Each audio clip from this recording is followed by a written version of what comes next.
നാളെ രാവിലെ തന്നെ സെക്രട്ടേറിയറ്റിന്റെ അകത്തെ ദർബാർ ഹാളിൽ എത്തിക്കുന്നതാണ്.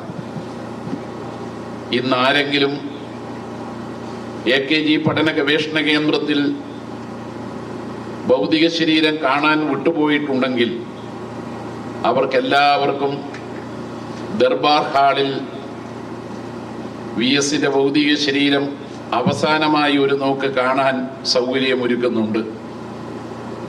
2 മണിക്ക് മാത്രമേ ദർബാർ ഹാളിൽ നിന്ന് എടുക്കുന്നുള്ളൂ.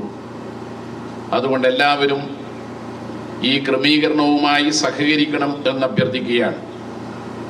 വീട്ടിൻ്റെ അകത്തേക്ക് പരിമിതമായ സൗകര്യം മാത്രമുള്ളതിനാൽ നിങ്ങളെല്ലാം അകത്തേക്ക് കയറ്റാൻ കഴിയാത്തതിൽ അങ്ങേയറ്റം വ്യസനിക്കുന്നു. എല്ലാവരും ഈ ക്രമീകരണവും ഈ നിർദ്ദേശവും അംഗീകരിക്കണം എന്ന് അഭ്യർത്ഥിക്കുന്നു. ഒരിക്കൽ കൂടി ഞാൻ അഭ്യർത്ഥിക്കുന്നു, വീട്ടിൽ VSന്റെ ഭൗതിക ശരീരം എത്തിച്ചേർന്നിട്ടുണ്ട്. അത് ബന്ധുക്കൾക്ക് കാണാൻ വേണ്ടി കൊണ്ടുവന്നതാണ്.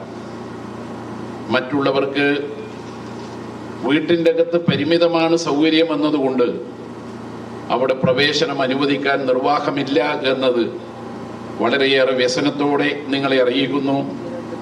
എല്ലാവർക്കും നാളെ രാവിലെ മുതൽ സെക്രട്ടേറിയറ്റിനകത്തെ ദർബാർ ഹാളിൽ ഉച്ചയ്ക്ക് 2 മണി വരെ പൊതുദർശനത്തിന് വെച്ചതിനാൽ AKG പഠന ഗവേഷണ കേന്ദ്രത്തിൽ ഭൗതിക ശരീരം കാണാൻ വേണ്ടി കഴിയാത്ത ആരെങ്കിലും ഉണ്ടെങ്കിൽ അവർക്ക് നാളെ ദർബാർ ഹാളിൽ വരാവുന്നതാണ്. ഈ ക്രമീകരണവും നിർദ്ദേശവും എല്ലാവരും പാലിക്കണമെന്ന് അഭ്യർത്ഥിക്കുന്നു. അതുകൊണ്ട് ഇനി എല്ലാവർക്കും ഇവിടെ നിന്ന് പിരിഞ്ഞു പോകാവുന്നതാണ്.